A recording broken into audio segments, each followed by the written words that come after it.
Bu şekilde arkadaşlar bütün bu sıraları böyle dikeceğiz.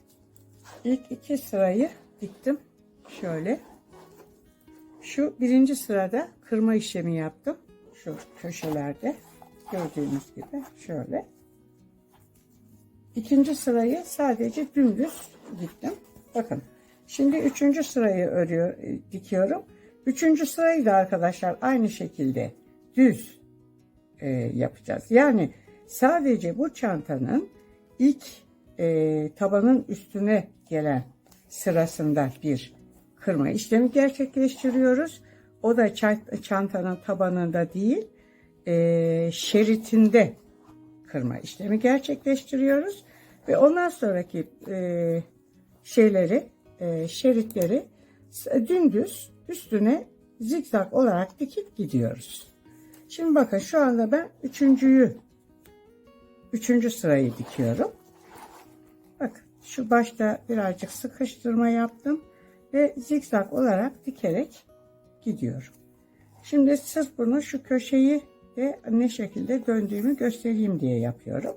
Köşeyi de aynı şekilde arkadaşlar dümdüz gidiyoruz. Köşeye geliyorum. Görüyor musunuz arkadaşlar? Şuradan bütün bir katları olduğu gibi dikeceğiz. Bakın köşeyi yapıyorum ve kırma işlemi yok. Sadece dönüyorum. Dikkat ettiyseniz. Bütün bu katları yaptıktan sonra arkadaşlar fermuar dikeceğiz. Bu şekilde bakın. 3. sırayı diktim arkadaşlar.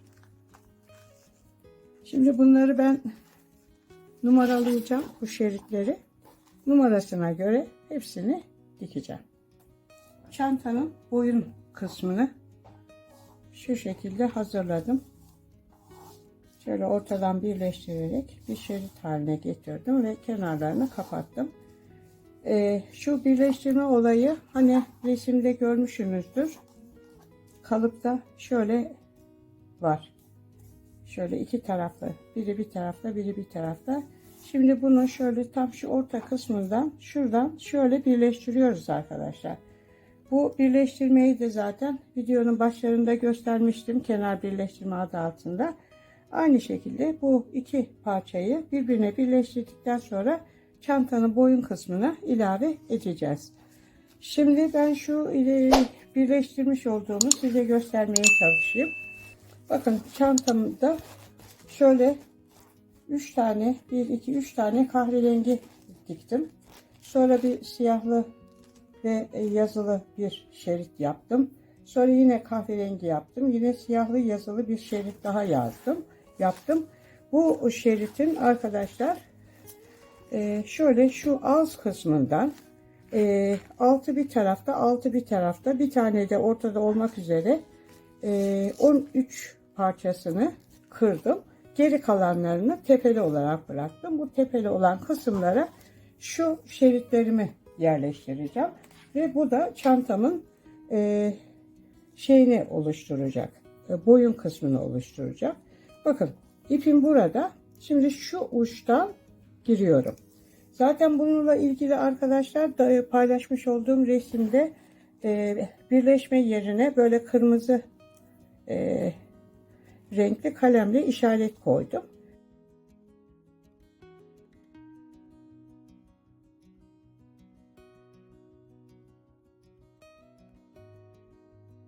Hani oradan itibaren bunu birleştireceksiniz anlamında. Ama yine de içime sinmedi. Size bir de böyle çıplak bir şekilde göstereyim istedim. Bakın şuradan şöyle tutturuyorum. Zaten bu şerit bu tepeli kısmı zaten kaplayacaktır. Ne bir fazlası var ne bir eksiği var. Bu şekilde arkadaşlar şu şekilde zikzak olarak dikip gideceğim. Kademe kademe gidecek arkadaşlar. Bu tepenin boyun kısmının ilk kısmı. Boynun ilk kısmı bu. Şöyle bakın. Şuradan giriyorum.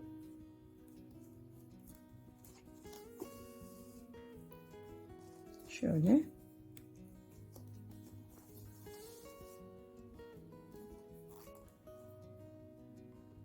Bütün bunları diktikten sonra arkadaşlar fermuarı dikeceğim.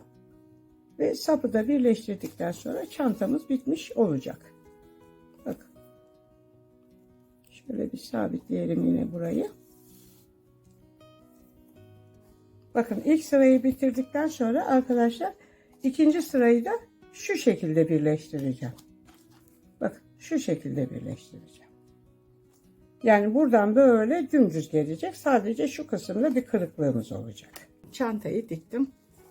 Bayağı büyük bir çanta oldu. Bakın şöyle uzaktan gösteriyorum. Şu şekilde. Şimdi fermuarını dikeceğim.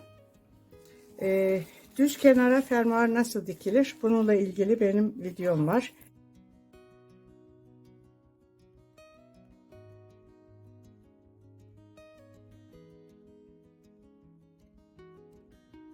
Onun linkini açıklama bölümüne koyacağım. Oradan izlersiniz. Ama başlangıç kısmını size göstereceğim. Şimdi arkadaşlar bu çantada şu kısım da dediğim gibi şurada 6 tane kare var. 6 da bu tarafta 12 kare. Bir de şöyle ortada tek var. Yani şurada ben şu ön tarafta 13 tane kare kağıdı kırdım. Şimdi fermuarımı şu şekilde bakın. Şu şekilde çapraz yaparaktan şu kısmını diktim. Ve bunu şöyle yakalıyorum. Şu bakın 6 buradan bıraktım. 6 da buradan bıraktım. Tam şu düz 7'ncinin orta kısmından şöyle altından geçerek fermuarımı ben buraya böyle sıkıştırıyorum.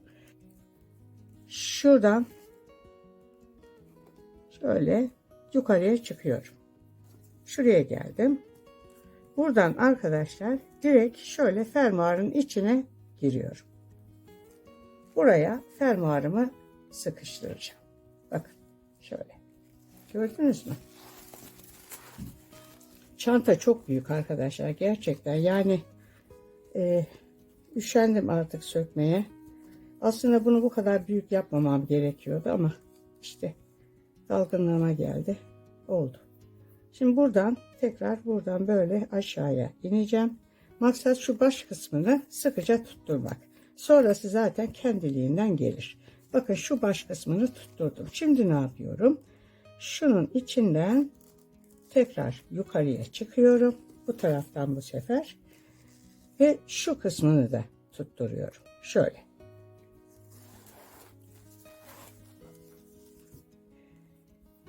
Küçük çantalarda fermuarı dikmek kolay da büyük çantalarda ekranı yakalayamıyorum. Zaten videoyu da telefonumla çektiğim için kameram da yok. Ancak bu kadar olabiliyor. Şöyle şuradan şöyle bir gireyim. Şöyle çekip buraya sıkıştırıyorum. Bakın fermuarımı sıkıştırdım. Gördünüz mü arkadaşlar? Tekrar buradan şöyle aşağıya şu başlangıç kısmına iniyorum. Şöyle indim. Bakın arkadaşlar fermuarı buraya sıkıca tutturdum. Şimdi fermuarın ağzını açıyorum ve bu şekilde şöyle buraya dikerek devam edeceğim. Şuradan yukarıya çıkıyorum. Bakın arkadaşlar yine şuradan şöyle bir küçük çentik atıp şöyle fermuarın yönünü değiştiriyorum bu tarafa doğru. Bakın. Tamam mı arkadaşlar?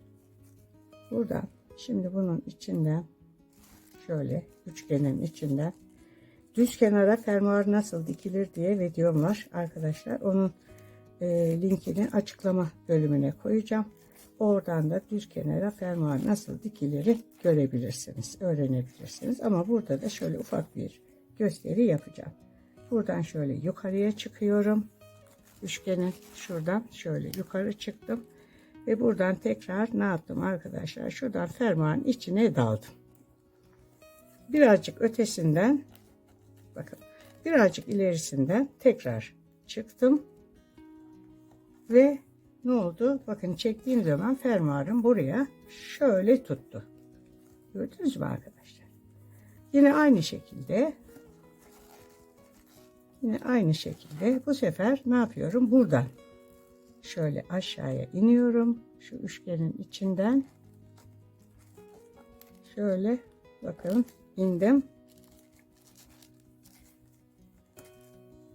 Böyle indim. Yine şu karenin içinden çıktım. Ve şuradan şöyle dışarı çıktım. Ve birazcık ilerisinden geri döndüm. Ve ne yaptım? Buraya tutturdum. Arkadaşlar videonun son sahnelerinde fermuarı nasıl diktiğimi göstermiştim. Son sahnelerini çekmeyi unutmuşum. Yani size isterdim ki hem videoyu fermuarı diktikten sonraki çantanın halini göstermek, hem çanta sapını nasıl taktığımı göstermek isterdim ama maalesef bunu unutmuşum. Onun yerine bitmiş halini gösterir resmini son kareye koydum. Herhalde bu size fikir verecektir. Hobo çanta ile ilgili videom burada sona erdi. Videomu beğenmeyi, kanalıma abone olmayı unutmazsanız mutlu olurum. Bundan sonraki videolarda görüşmek üzere. Hoşça kalın.